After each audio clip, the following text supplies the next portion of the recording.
Autoline Daily is brought to you by Bridgestone, passion for excellence. Here are today's top headlines. Another group bids on Volvo. Ford and Mazda may be going their separate ways, and McElroy brings us more news from LA. Up next, we'll be back with the news behind the headlines.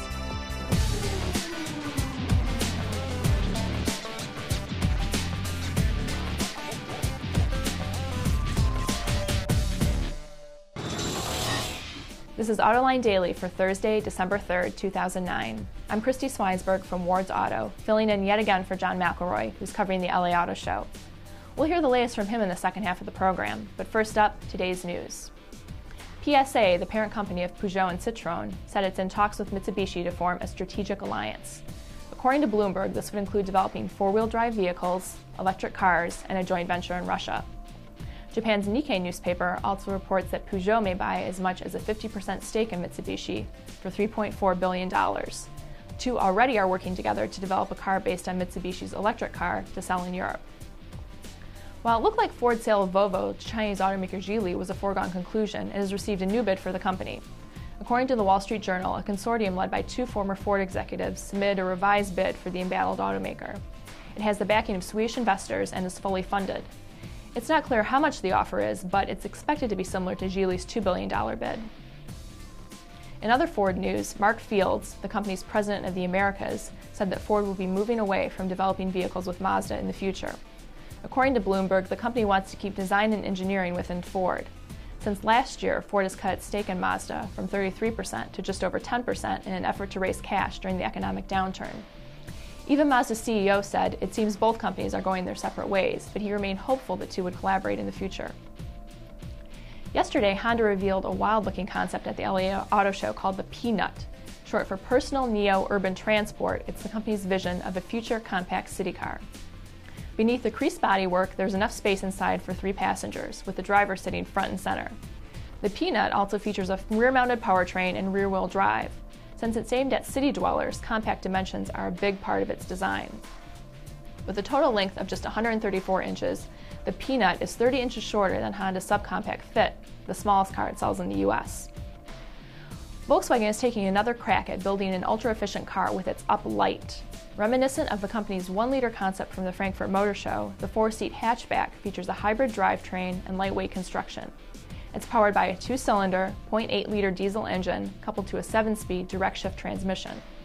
Output from the ICE totals 51 horsepower, while the electric motor delivers an additional 13. VW estimates the car is capable of up to 70 miles per gallon with a top speed of 100 miles an hour.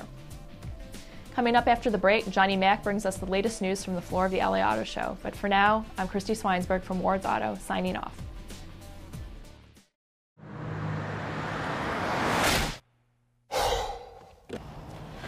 Changing tires out here could be dangerous, but with these tires, I don't need to worry.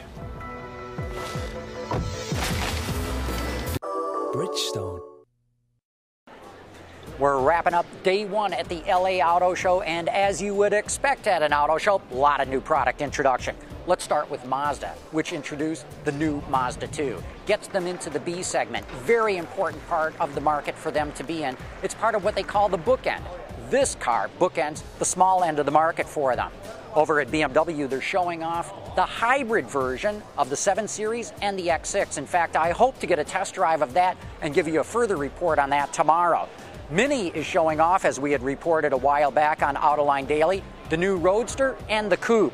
And speaking of coupes, Cadillac has got the production version of the CTS here. In fact, during the chat room of our live broadcast yesterday, I asked Brian Nesbitt if they would ever consider doing a convertible version of it. Here's what he had to say. Well, a convertible is, I think every luxury brand needs one. I certainly am a huge, usually... Come on, you're running Cadillac, man. Usually coupes are beautiful and roadsters are fun, and there's just nothing like experiencing a great roadster. So we're looking right now, definitely, we're absolutely analyzing, the potential. I'd love to have one. Yeah, okay. That's a good sign, folks, when the guy who runs the brand says, I want one.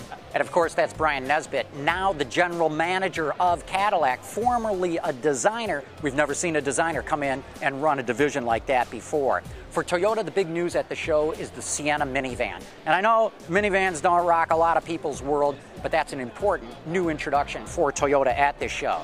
Yesterday, as we reported, Ford had a big blowout at the Hollywood Palladium. Today, the blowout was here on the floor of the show. And Hyundai had the introduction of the new Sonata, a dramatically different looking car for them. Gets them something that they haven't had before, a lot of styling in their best-selling vehicle. And finally, Chevrolet introduced the Cruze, finally gets them into an important part of the C segment with a very competitive product. That wraps up this report, but don't forget, later tonight, Autoline After Hours coming to you live from the show, where we'll get into some of the behind-the-scenes talk of what's going on here. And that's it for today's top news in the global automotive industry. Thanks for watching. We'll see you tonight and tomorrow.